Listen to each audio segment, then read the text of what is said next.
Following on with the spirited core of the airborne paratroopers, that's another thing that you find as you move out in different nations. I've had the opportunities over the years as a result of special forces and just different assignments to have jumped with the Iranians, the Vietnamese, we jumped with the Hondurans and El Salvador.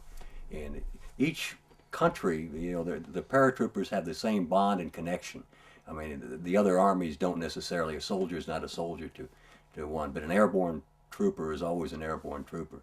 And it's really interesting to see the different cultural effects. For example, in Vietnam, I jumped 6 times when I was with the Vietnamese Airborne Division there. And their jump masters, it's almost like a sing-song. They sit in there and they sing all the way, and then they go through the jump commands and just sing right the way out the door. And where in Iran, it's somewhat different there. The Iranian Special Forces were a very, very tough parachute organization in their special ops. In fact, they had one they wouldn't let us do that we envied them for. They had a cable that went from 2 mountaintops, and you would slide down the cable, release from the cable, free fall, hit your parachute, and then land in the lake down there. But they wouldn't let the Americans do that. But we envied them because we thought that would be the ultimate jump, sort of slide, jump, and land in the water. So each one of the nationalities keep on the same airborne tradition and pretty much have the same standards. In fact, there's been a lot of cross-training between the airborne units, and the American traditionally train worldwide with parachutes.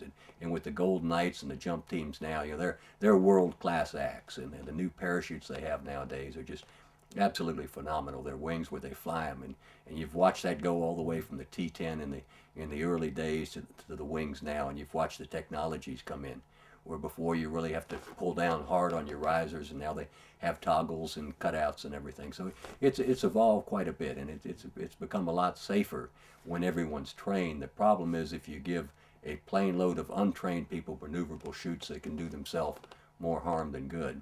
Another technology that's changed in the parachutes is a limited parachutes that they've designed where the air won't go through them as fast, so you can use that when you're jumping with equipment.